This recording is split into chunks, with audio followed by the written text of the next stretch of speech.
जो Boris Johnson है UK के, वो जिस तरीके से भारत के वजीर आजम को इंट्रोड्यूस करवाते हैं, और जिसमें उनका ये कहना था, this is one sun, one world, one grid, one Narendra Modi. One of India is the Prime Minister of India, and ladies and gentlemen, Excellencies, there is one sun, one world, one grid, one Narendra Modi, and I have great pleasure in handing over to Narendra. Over to you. Most popular person in Israel. Thank you. Thank you. Join my party.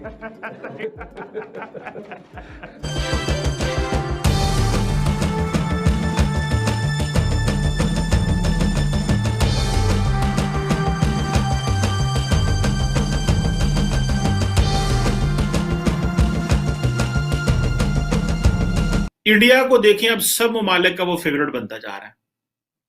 French अलहदी partnership कर रहे हैं और quad वाले अलहदा partnership कर रहे हैं, और हम यहाँ पे कह रहे हैं कि पाकिस्तान में कह रहे हैं कि नहीं, और अभी भी पाकिस्तान में उसी टीएलपी की वजह से सड़कें बांधना. जनाब, मुआहदे पता नहीं हो गए हैं, और इस हुकूमत में इतनी जुर्रत नहीं है किसी हुकूमत के फॉरेन मिनिस्टर के अंदर, इंटीरियर मिनिस्टर के अंदर, इंफॉर्मेशन मिनिस्टर के अंदर जुर्रत नहीं है कि आके बताए मीडिया पे क्या हो रहा है.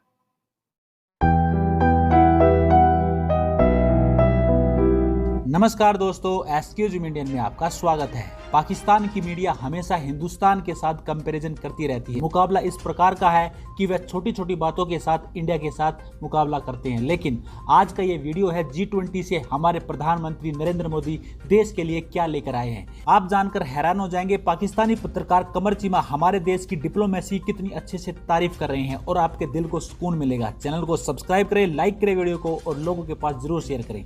जय हिंद, जय भारत. और इस वक्त इंडिया के जो नेशनल सिक्योरिटी एडवाइजर हैं, वो एक बड़ा हाई लेवल का डायलॉग कर रहे हैं फ्रेंच गवर्नमेंट के साथ, फ्रेंच नेशनल सिक्योरिटी एडवाइजर के साथ. और दूसरी तरफ पाकिस्तान है जो जहां पे इस बात पे बहस हो रही है, और इस बात पे जो उलमा हैं, मौलवी हैं, टीएलपी के लोग हैं, वो कह रहे हैं कि फ्रांस से ताल्लुकात खत्म करो. ये है दो मुल्कों की कहानी. इस वक्त भी वो उलमा, वो मौलवी, वो टीएलपी जो पाकिस्तान की हुकूमत को कहती है फ्रांस के साथ ताल्लुकात खत्म करो, फ्रेंच एम्बेसी को बंद करो, फ्रेंच एम्बेसडर को यहां से निकाल दो, उन्होंने पाकिस्तान की जो मेन स्ट्रेटेजिक हाईवे है, जिसको GT road, grand trunk road कहते हैं, उसको अभी इस वक्त भी ब्लॉक किया हुआ है. और उन्होंने हुकूमत को गन पॉइंट पे ये कहा है कि हमारे लीडर को भी छोड़ो और हमारे लोगों को भी छोड़ो, और हमें आप लोगों ने टीएलपी को दहशतगर्द जमात करार दिया है और बैन करार दिया, वो भी जो है वो अनफ्रीज करो, बैन हमारे से खत्म करो, वरना आपका मुल्क नहीं चल सकता. ये है दो मुल्कों की कहानी. और उधर देखें आप, वो इंडिया ने फ्रांस से राफेल जो राफेल जहाज है वो तो लिए हैं इंडियन एयरफोर्स के लिए. कुछ 36 एक राफेल फाइटर जो हैं वो उन्होंने फ्रांस से लिए, और एक बड़े पैमाने पे जो है वो डायलॉग चल रहा है. यानी कि अब आप देखें कि फ्रांस के साथ ताल्लुकात, ये भी मैं आपको बताता हूं कि वो किस तरह एक बड़े पैमाने पे इंडो पैसिफिक में रिलेशंस डेवलप कर रहे हैं.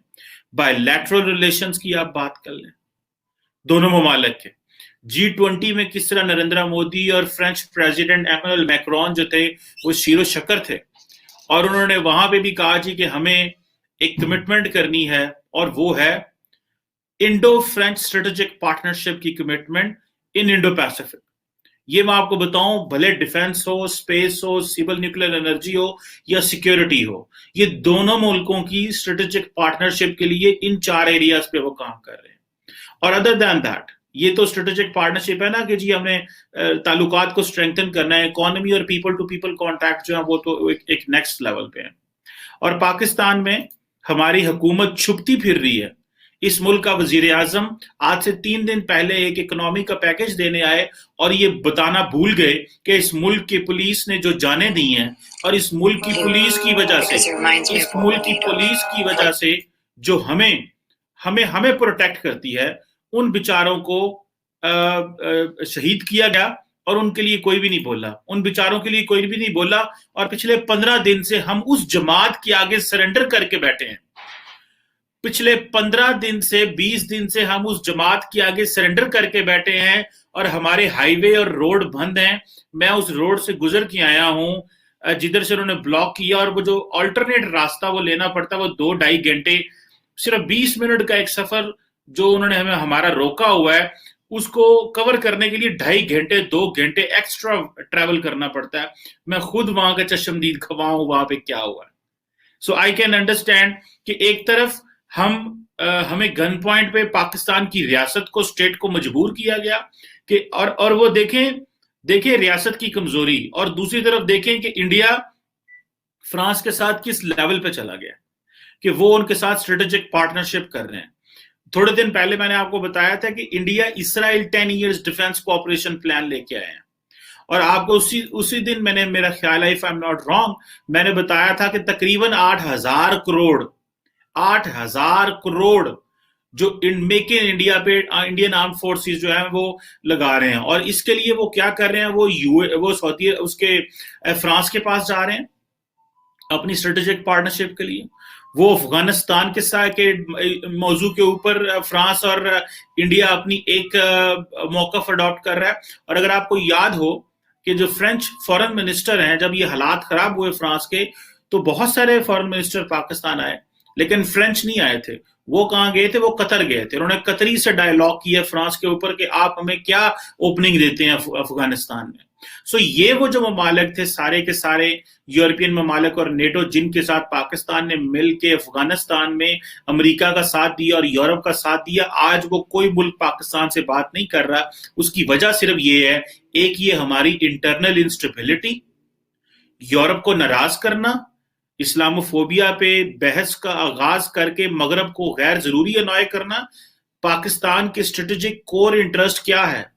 क्या पाकिस्तान का स्ट्रेटेजिक कोर इंटरेस्ट इस्लामोफोबिया की डिबेट को लेके मगरब को अनॉय करना या वेस्ट को अनॉय करना है, या पहले अपनी अवाम के लिए फाइनेंशियल पॉलिटिकल स्टेबिलिटी एस्टैब्लिश करना और ग्लोबल कनेक्टिविटी देना हमारे लिए जरूरी है?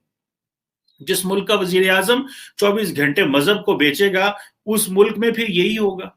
फिर मौलवी भी उठ के उस मुल्क के वजीर आजम को गन पॉइंट पे कह रहे होंगे कि हमारे लीडर को छोड़ो, जिसके ऊपर 98 केसेस हैं उनको छोड़ो, वरना हम तुम्हें जो है वो नहीं मुल्क चलने देंगे। और हुकूमत सरेंडर कर बैठी है उनके आगे, और हुकूमत सरेंडर कर बैठी है, और उधर इंडिया है जो कि फ्रांस के साथ एक नेक्स्ट लेवल की पार्टनरशिप एस्टैब्लिश कर रहे हैं। और ये जो स्ट्रेटेजिक पार्टनरशिप है, ये that goes for maritime security और इंडो पैसिफिक की बात हो रही है। जो फ्रेंच फॉरेन मिनिस्टर हैं, जो जीन इव जो हैं, उन्होंने ये कमिटमेंट की है इंडिया के साथ कि वो डिफेंस में, स्पेस में, सिविल न्यूक्लियर एनर्जी में और सिक्योरिटी में इंडिया के साथ हर तरह खड़े हुए हैं। मैं दोबारा बोलता हूं, जो फ्रेंच फॉरेन मिनिस्टर जीन इव है, उन्होंने कहा है जी कि स्पेस के इशू, स्पेस की बात कर रहे हैं, ये हवा की नहीं, स्पेस की बात कर रहे हैं। सिविल न्यूक्लियर, जो कि आपको पता है कि अमेरिका पहले ही इंडिया के साथ सिविल न्यूक्लियर एनर्जी के मुआहदे कर चुका है। अब क्योंकि दुनिया किस तरफ जा रही है, दुनिया कहती है जी रिन्यूएबल एनर्जी की तरफ जा रहा है, तो जितने यूरोपियन और वेस्टर्न ममालिक हैं, इनके पास मैसिव न्यूक्लियर कैपेबिलिटीज हैं। तो ये कहते हैं कि रिन्यूएबल की तरफ तो जाना है, लेकिन न्यूक्लियर को भी इसको लेके। थोड़े दिन पहले मैंने फॉरेन अफेयर्स में एक आर्टिकल पढ़ा और मुझे वहां से एहसास हुआ कि जितने वेस्टर्न ममालिक हैं वो न्यूक्लियर को अब बेचेंगे, सिविल न्यूक्लियर एनर्जी के मुआहदे करेंगे दूसरे मुल्कों के साथ, पर्टिकुलरली वो मुल्क जो न्यूक्लियर या तो रख चुके हैं, न्यूक्लियर एम्बिशंस नहीं रखते, और उनकी सिविल न्यूक्लियर कैपेबिलिटी बिल्ड करने के लिए हमें वो नहीं देते सिविल न्यूक्लियर एनर्जी के मुआहदे। उन्होंने 2005 में इंडिया के साथ कर लिया था, अगर आपको याद हो, 6 में जब प्रेसिडेंट बुश आए थे भारत में, हमारे साथ उन्होंने नहीं किया था क्योंकि वो हमसे डरते थे।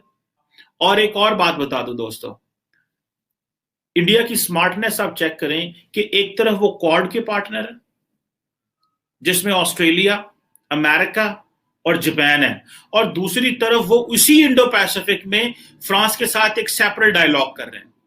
ये होती है ऑटोनॉमी, इसको ऑटोनॉमी कहते हैं कि एक तरफ उन्होंने ये नहीं कहा कि जी हम अमेरिका के साथ अगर क्वाड में तो हम किसी और के साथ नहीं होंगे।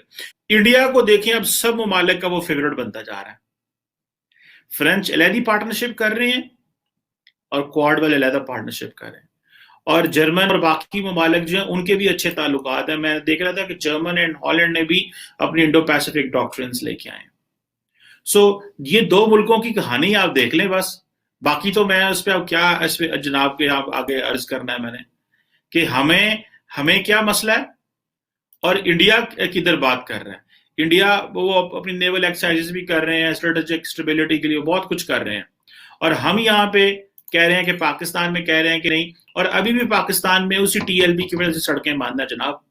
मुआहदे पता नहीं हो गए हैं, और इस हुकूमत में इतनी जुर्रत नहीं है किसी हुकूमत के फॉरेन मिनिस्टर के अंदर, इंटीरियर मिनिस्टर के अंदर, इंफॉर्मेशन मिनिस्टर के अंदर जुर्रत नहीं है कि आके बताए मीडिया पे क्या हो रहा है।